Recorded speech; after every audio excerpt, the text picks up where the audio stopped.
Hapa karibuni 70-80 nao walishaleta mafomu zao, waliainishwa wajikusanye walete, wakaleta tukayapeleka. Tulifanya mkutano na mheshimiwa hapa, akatueleza ili eneo la hapa, tukaja na engineer Adamu tukaangalia. Kwa Adamu alichosema akirudi atatengeneza mradi wa hiki kieneo ili alinki kwa mara baada ule wa majengo kukamilika ili eneo lipate maji. Kwa hiyo tayari ni kwenye mpango wa mwandishi wa nani. Miradi yote miwili si imeshapita. Kwa maana yake ndio atalinki. Kwa sababu hata huyo mteja ambaye anamsema yani katoa maji kule over distance katoa kule. Kwa maana yake ndio atakuja kuaccess hii njia ili iweze kusave. Kwa sababu eneo ambalo limebaki kwa hapa ni eneo hili.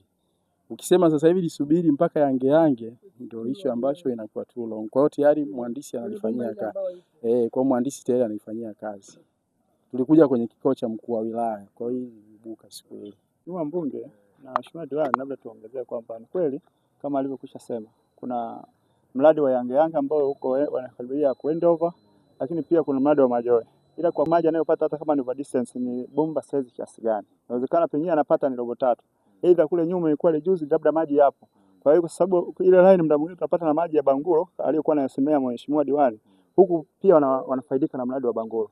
Kwa hiyo kama maji yatakuwa mengi huku tukiendelea kuchakata huo mradi mkubwa kwa ajili ya kupata wengi tunaweza tukapunguza. Kwa hiyo mimi nafikiri yote haya nitakapokuja ripoti kesho kuanzia tulipotoka kule tutafika na taasisi ili tuweze kutatua. Lengo kubwa ni wananchi kupata maji safi na salama na kuhakikisha tunapunguza makelele hususan kwenu nyinyi viongozi. Sababu leo inawezekana mheshimiwa umechaguliwa, umepewa ridhaa ya kuongoza wananchi wa Ukonga na mheshimiwa madiwani.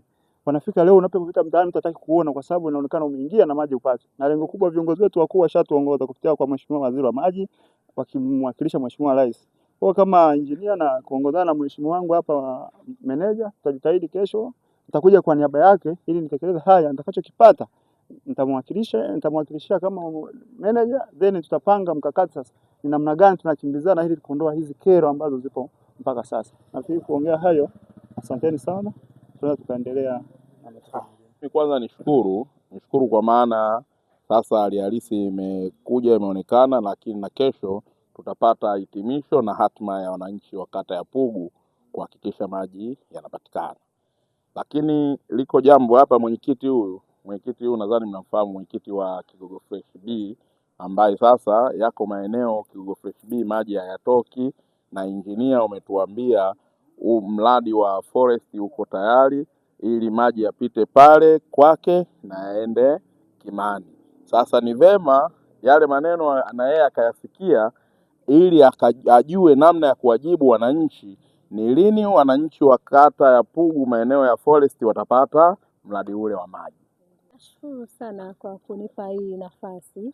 Uzuri mwenyekiti nimekuwa naye bega kwa bega kwenye mtaa wake wa Kigogo Fresh B. Nimeshafika ofisini kwake kama mara 2. Tumeshaenda site, amekuwa na engineer wangu hata juzi walikuwa site eneo la Dunda kwa ajili ya kuangalia yale maeneo ambayo yana changamoto. Eneo la Dunda tayari miundombinu imeshafika. Changamoto niliyokuwa nimeisema ni kama vile yale maeneo yapo kwenye muinuko. Maji yanatokea Pugu kwenda kupanda juu forest. Lakini kwa sasa hivi kuna mradi ambao uko tayari ushaandaliwa, ushafanywa design, kila kitu na tayari tumeshaomba vifaa makao makuu kwa ajili ya kuendelea na mradi huu.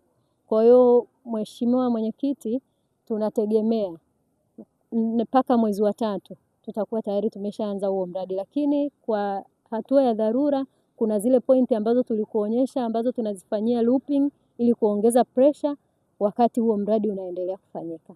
Ni hayo tu mheshimiwa. Zinafanyika kwa muda gani na zitakuwa tayari ili wananchi waweze kupata maji? Tayari zimeshaanza na mwezi huu wa 2 zinakamilika. Kwa hiyo unatuambia hapa mheshimiwa mbunge naye anasikia kwamba mwisho wa mwezi huu wananchi wa maeneo yale watapata maji. Mwenyekiti, unanyongeza? Mimi nanyongeza sina, ila nashukuru sana kiongozi kwa sababu huwa anafika mara kwa mara na yeye baadhi ya changamoto huwa zinamkuta kwa sababu anaingia site na anaona. Nashukuru kama huo mradi utafika kwa huo wakati ambao wao wameusema kwa sababu ni changamoto kubwa sana inayowakumba wakazi wa mtaa huu wa Kigogo Fresh B kwa sababu hilo eneo licha ya kuwa na hayo maji ya DAWASA hawana, hata vile visima vya asili pia hawana. Naamini itakapokuja huo mradi utakapoanza, naamini watu wa mtaa Kigogo Fresh B watafurahia huduma ya maji. Nawashukuru sana kwa kuliona hilo, nawaombea utekelezaji mwema ili tupate hiyo huduma ya maji, tuwaondolee adha wananchi wetu waliotuchagua kwa ajili ya kuwafanyia kazi.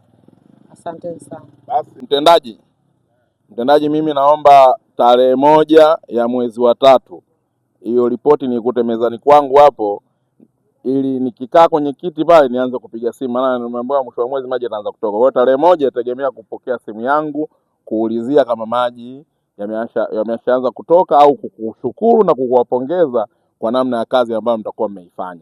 Tunategemea haya tunayoyazungumza hapa yaende yakatendeke, kwa sababu sisi tunakwenda kuwapa wananchi matumaini kwamba mwisho wa mwezi maji yataanza kutoka, na ikifika tena mwisho wa mwezi wanapigwa tena mwisho wa mwezi mwingine, mwisho wa mwezi mwingine, tutachukuana wote kwa pamoja twende tukawaambie wananchi kule. Sawa? Sana. Mimi nafikiri kwa Pugu hapa tutakuwa tumefikia tamati.